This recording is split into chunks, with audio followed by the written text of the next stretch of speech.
the thunder of steel, the cracking of frozen earth beneath metal treads, the whistle of incoming shells.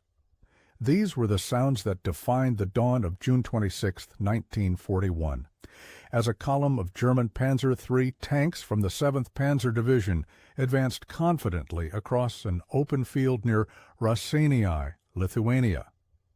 4 days into Operation Barbarossa, Hitler's invasion of the Soviet Union, German forces had steamrolled through Soviet defenses with minimal resistance. Victory seemed assured to every man in that column.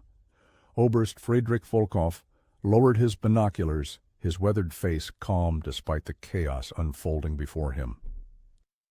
The morning sun glinted off something in the distance, a lone silhouette on the horizon, boxy, yet somehow elegant in its simplicity.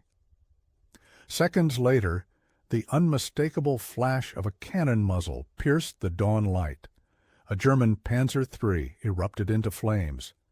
Another shot, another German tank disabled. Panic rippled through the German ranks as commanders desperately tried to identify what was attacking them. "Impossible," Volkow muttered as he focused his binoculars again.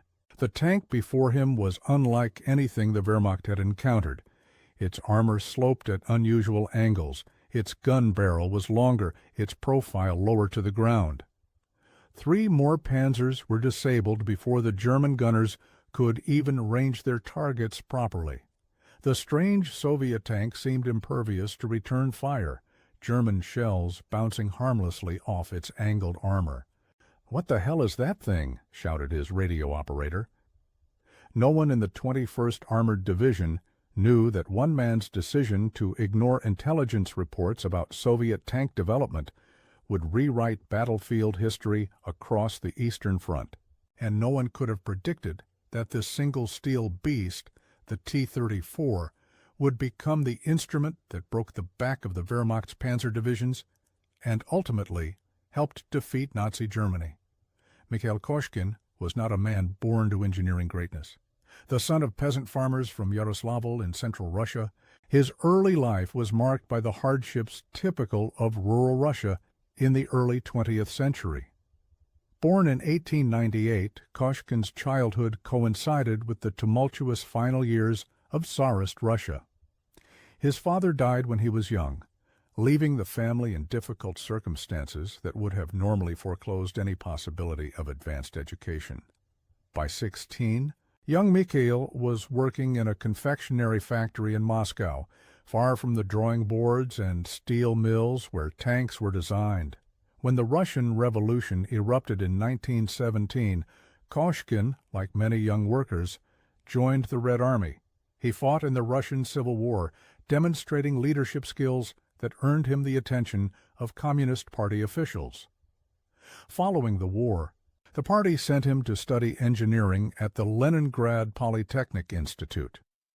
"Engineering is the art of solving problems with limited resources," one of his professors told him. Those words would later define Koshkin's approach to tank design, creating maximum effectiveness with minimal complexity. By 1937, Koshkin had risen to become the chief designer at the Kharkov locomotive factory in Ukraine, which had been converted to tank production. Soviet leader Joseph Stalin was increasingly concerned about Germany's military buildup under Hitler. The Soviet Union needed new tanks to replace the aging BT series and T-26 light tanks that formed the backbone of Soviet armored forces. Koshkin approached his assignment with revolutionary ideas. Rather than incremental improvements to existing designs, he envisioned a completely new battle tank combining the best features of previous models with innovative solutions to their weaknesses. His team worked around the clock, often sleeping at their drafting tables. "We are not just building a tank," he told his exhausted team during one late-night session. "We are forging the shield of the motherland." The work took a severe toll on Koshkin's health. During testing of an early prototype in the harsh winter of 1940, he contracted pneumonia but refused hospitalization until the tests were complete. Though eventually hospitalized, the illness had progressed too far. Mikhail Koshkin died on September 26, 1940, never living to see his creation in combat or knowing how it would change the course of history. His final words to his deputy were reportedly, "Take care of the T-34. It will need you." He had no idea that soon those instincts would be all that stood between the Soviet Union and annihilation at the hands of the most powerful military machine the world had ever seen. In the gleaming offices of the German High Command in Berlin, a folder containing Soviet intelligence reports sat largely ignored on the desk of General Franz Halder, Chief of the Army General Staff. The reports, compiled by German agents in the Soviet Union, mentioned a new medium tank being developed at the Kharkov factory. Photographs were grainy and details were sparse. "Slavic engineering," scoffed one general during a staff meeting in early 1941. "Crude Soviet steel welded together by peasants. Nothing our panzers can't handle." This dismissive attitude permeated the highest levels of German military planning. Hitler himself had declared the Soviet military leadership decimated by Stalin's purges of the late 1930s, which had indeed eliminated many capable officers. The remaining Soviet command structure was considered incompetent by German standards, their equipment outdated, their tactics primitive. Field Marshal Walter von Brauchitsch summarized the prevailing view. "The Russian Colossus will be proven to be a pig's bladder, prick it, and it will burst." General Heinz Guderian, the architect of Germany's Panzer forces, held a more cautious view. "We know too little about their capabilities," he warned during planning sessions for Operation Barbarossa. But his concerns were swept aside in the confidence following German victories in Poland, France, and the Balkans. German tank designers had prioritized communications, optics, and crew comfort in their Panzer III and I-4 tanks. They believed the quality of German engineering and the superior tactical training of their crews would overcome any Soviet advantage in raw numbers. No one seriously considered that Soviet tanks might be technologically superior. This confidence was further bolstered by observations during the Winter War between the Soviet Union and Finland in 1939 to 1940.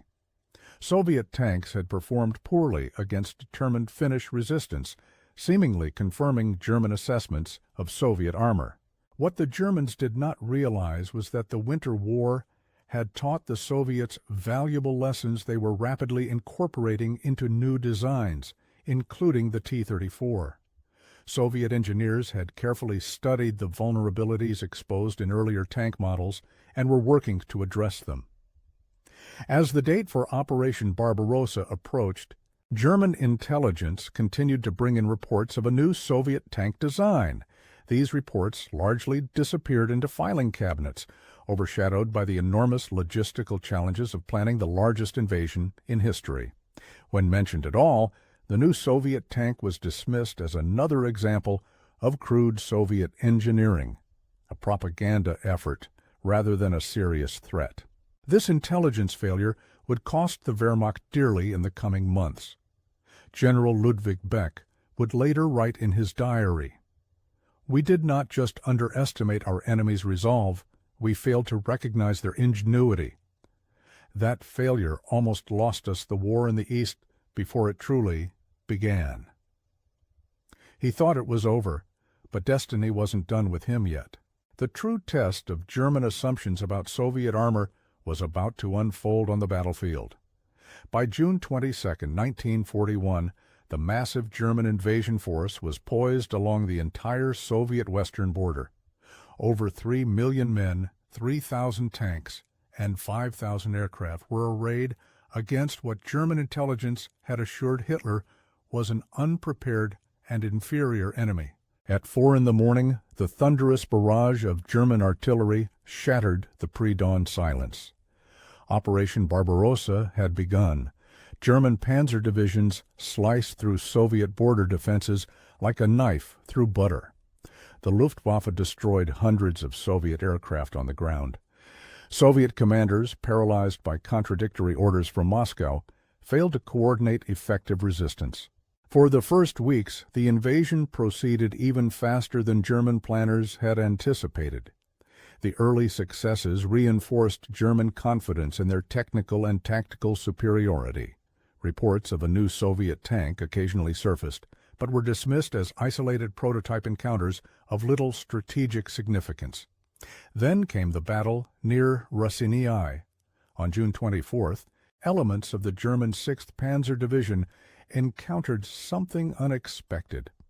A small number of heavily armored Soviet tanks appeared, shrugging off hits from the standard German 37mm anti-tank guns. General Erhard Raus later recorded, "The Russian tanks rolled directly up to our positions and literally shot our anti-tank guns to pieces at point-blank range." These were KV heavy tanks, another new Soviet design that had entered production alongside the T-34. Though fewer in number than the T-34, the KV's appearance was the first indication that German intelligence had severely underestimated Soviet armor capabilities. 2 days later came the more momentous encounter. Near the Berezina River, the German 2nd Panzer Group under General Heinz Guderian encountered a counterattack by Soviet forces, including several battalions equipped with T-34 tanks. What followed was described by one German officer as a shocking revelation. The sloped armor of the T-34 caused German shells to ricochet harmlessly away. Meanwhile, the Soviet 76.2mm gun could penetrate German panzer armor at ranges where German tanks couldn't effectively return fire. The T-34's wide tracks allowed it to maneuver across muddy terrain that bogged down German vehicles. Its diesel engine made it less vulnerable to fire than the gasoline-powered German tanks. A German after-action report captured the growing sense of alarm. The T-34 represents an entirely new generation of tank design that renders our current anti-tank doctrines largely ineffective. Colonel Gunther Reichhelm of the 4th Panzer Division recalled the first major encounter with T-34s. Half a dozen anti-tank guns fire at the T-34, which sound like a drum roll, but he drives staunchly through our lines like an impregnable prehistoric monster. For the first time in the war, German panzer crews found themselves at a significant technical disadvantage. The psychological impact was profound. Tank crews that had swept confidently through Poland and France now hesitated when Soviet armor was reported nearby. General Erich von Manstein later wrote, "We had encountered an adversary who had not only mastered the art of mass production, but had developed a weapon that was, in many respects, superior to anything in our arsenal. This realization was as unwelcome as it was unexpected." The true extent of German miscalculation was becoming painfully clear. The crude Soviet steel they had dismissed was proving to be a masterpiece of practical engineering that would soon force a complete redesign of German tanks. Despite the technical superiority of the T-34, the initial months of Operation Barbarossa still saw enormous Soviet losses. The chaos of the invasion, Stalin's purge of experienced officers, and the surprise of the attack left many Soviet tank units without proper support, fuel, or ammunition. Even the best tank is ineffective when it runs out of fuel or is caught without infantry support. By December 1941, the Germans had reached the outskirts of Moscow. The situation appeared dire for the Soviet Union, yet beneath the surface, things were changing. Soviet industry was reorganizing, with entire factories being disassembled and moved east beyond the Ural Mountains, out of reach of German bombers. Among these was the Kharkov tank factory, evacuated under extraordinary circumstances as German forces approached. Factory workers labored to dismantle heavy machinery while enemy artillery could be heard in the distance. Train after train carried vital equipment eastward. In many cases, production lines began operating in their new locations before buildings had proper roofs or walls. Workers lived in tents beside their machines through the bitter Russian winter. At the relocated factories, T-34 production was being streamlined and simplified. Early models had featured welded turrets with complex angles. These were replaced with simpler cast turrets that could be produced faster. Interior components were standardized. The goal was maximum output with minimal complexity. Soviet Marshal Georgy Zhukov understood what many German commanders did not. The war in the East would ultimately be won by industrial capacity. The Soviet Union needed to produce tanks faster than Germany could destroy them. The T-34, with its relatively simple design, was perfectly suited for mass production. Meanwhile, German commanders on the Eastern Front were sending increasingly urgent reports back to Berlin. General Heinz Guderian, arguably Germany's foremost tank warfare expert, wrote a detailed assessment of the T-34 after examining captured examples. He recommended that Germany essentially copy the Soviet design, a suggestion that was rejected as too damaging to German pride. Instead, German engineers were ordered to develop new tanks that could counter the T-34. This would lead to the Panther and Tiger tanks, excellent but complex designs that could never be produced in numbers matching Soviet output. Germany produced approximately 1,500 tanks in 1941. The Soviet Union, despite losing much of its industrial base to invasion, produced over 3,000 T-34s in the same period. By early 1942, the momentum of the German advance had stalled. The bitter Russian winter, overextended supply lines, and increasingly effective Soviet resistance were taking their toll. Hitler's decision to divide his forces between multiple objectives rather than concentrating on Moscow had squandered the initial advantage, and now the factories beyond the Urals were hitting their stride. The T-34 was about to arrive on the battlefield in numbers that would transform the war on the Eastern Front. The odds revealed a truth no orders could hide. The balance of power was shifting. It was July 12, 1943. The largest tank battle in history was unfolding on the rolling plains near Prokhorovka, a small railway station in what would become known as the Battle of Kursk. The German summer offensive, Operation Citadel, aimed to eliminate a large Soviet bulge in the front lines. It would be the last major German offensive on the Eastern Front. Facing each other were over 2,000 tanks, the cream of German armor, including new Panther and Tiger tanks specifically designed to counter the T-34, against massive Soviet formations centered around the now ubiquitous T-34. The Germans had quality and technical advantages. The Soviets had numbers and the home field. At 7:30 in the morning, the 5th Guards Tank Army, under General Pavel Rotmistrov, received orders to counterattack advancing German forces. Over 800 Soviet tanks, mostly T-34s, surged forward across open ground toward 400 German tanks. SS Lieutenant Johann Voss of the Das Reich Division later described the scene. About 150 meters in front of me appeared 15, then 30, then 40 tanks. Finally, there were too many of them to count. They were T-34s, and as they approached, they began firing wildly. What followed was mechanized combat on a scale never before witnessed. Tanks maneuvered at close quarters, sometimes colliding with each other in the chaos. The superior German optics and gun accuracy were negated by the close range. The greater numbers of Soviet tanks began to tell. German Colonel Otto Schinner recorded, "It was not a battle of tank against tank from prepared positions, but a chaotic melee, where the Russians' numerical superiority and the T-34's mobility gave them a decisive advantage." By day's end, hundreds of tanks lay burning across the battlefield. German losses, though fewer in absolute numbers, represented a higher percentage of their available armor. More importantly, Germany lacked the industrial capacity to replace these losses quickly, while Soviet factories were producing over 1,000 tanks per month. Field Marshal Erich von Manstein later wrote, "The battle at Prokhorovka demonstrated the fundamental strategic reality of the Eastern Front. Germany could win tactical victories through superior training and equipment, but we could not match the Soviets' ability to absorb and replace losses. The battle marked the effective end of German offensive capabilities in the East. From this point on, the Wehrmacht would be fighting a defensive war against an increasingly confident and well-equipped Soviet army.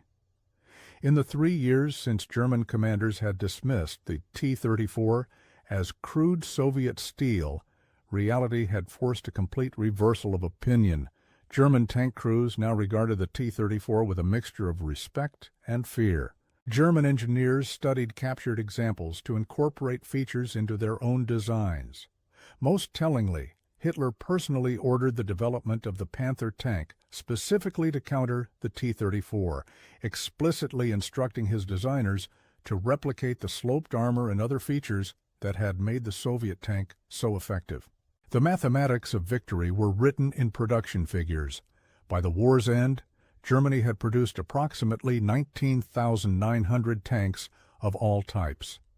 The Soviet Union produced over 53,000 T-34s alone.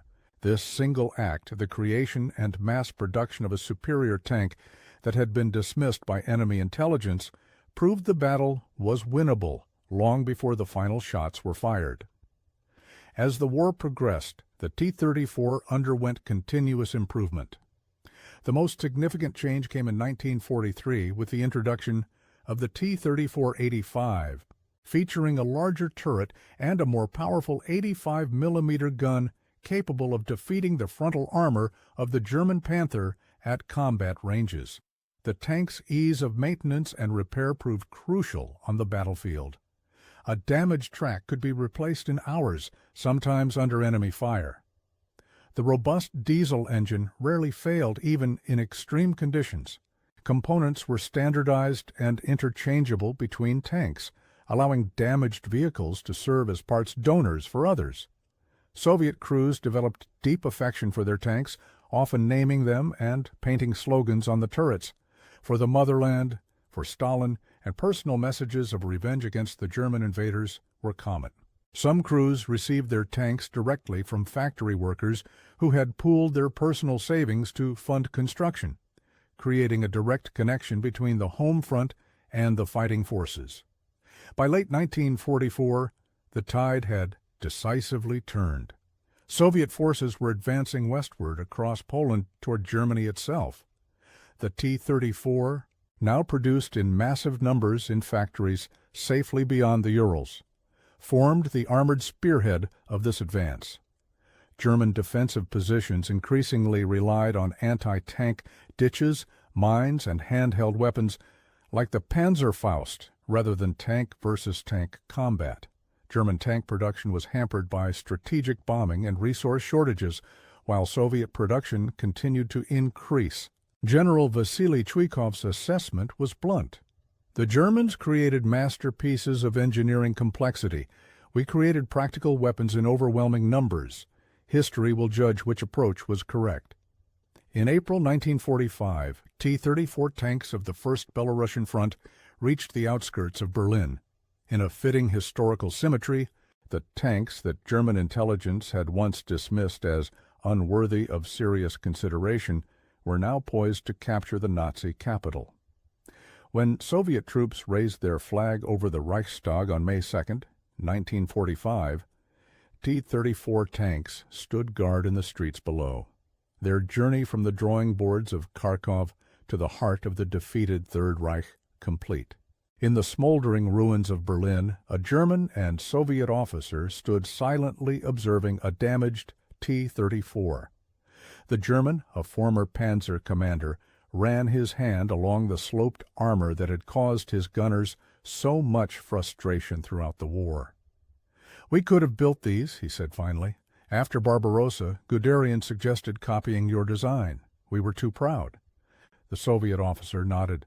"Sometimes the simplest solution is the correct one. Your Tigers were magnificent machines, but how many could you build? How quickly could you repair them?" "Not fast enough, evidently," the German replied with a grim smile. This conversation, recounted in the memoirs of Soviet General Pavel Rybalko, encapsulated the fundamental lesson of armored warfare on the Eastern Front. Tactical excellence and technical sophistication could not overcome strategic industrial capacity. The T-34, with its balance of firepower, protection, mobility, and ease of production, embodied this principle perfectly. After the war, analysis by Western military experts confirmed what German tankers had learned the hard way. The T-34 represented one of the most successful tank designs in history. British tank designer Sir Claude Gibb called it the finest all-around tank of the war, a perfect combination of firepower, protection, mobility, and reliability. American General George Patton, after examining a captured T-34, reportedly remarked, "In many ways, this is the best tank in the world." The T-34's influence extended far beyond World War II. Its basic design principles, sloped armor, wide tracks, emphasis on mobility, and ease of production, influenced tank development worldwide for decades. The Soviet T-54-55 series, which became the most produced tank in history, was a direct evolutionary descendant. Even in the United States, the experiences of facing T-34s in the Korean War, where North Korean forces initially used them with devastating effect against American troops, influenced the development of the M48 Patton and later the M60 tank. Perhaps most telling was the impact on Germany itself. Post-war German tank designs, beginning with the Leopard Wand in the 1960s, embraced many of the principles that had made the T-34 successful. An emphasis on mobility, reliability, and balanced capabilities rather than overwhelming armor or firepower. For the Soviet Union, the T-34 became a symbol of national pride and technological achievement. Monuments featuring T-34 tanks on pedestals were erected in cities across the country. Veterans of tank units were honored as heroes of the Great Patriotic War. As World War II was known in the Soviet Union, the human cost of the tank war on the Eastern Front was staggering. Tens of thousands of tank crewmen on both sides perished inside their steel machines. Many T-34s were lost with their entire crews, particularly in the desperate early years of the war when tactics were still evolving and training was rushed. Yet the survivors often spoke of their tanks with deep affection. Soviet tank commander Dmitry Losa, who fought from Stalingrad to Berlin, wrote, "The T-34 was more than a machine to us. It was our home, our weapon, and often our savior. We knew its every sound, every vibration. When you have lived in a tank for years, fought in it, nearly died in it, and survived because of it, it becomes a part of you." The designers who created this remarkable machine largely remained unknown to the Western world during the Cold War. Mikhail Koshkin, who died before seeing his creation in combat, received posthumous recognition in the Soviet Union, but remained an obscure figure elsewhere.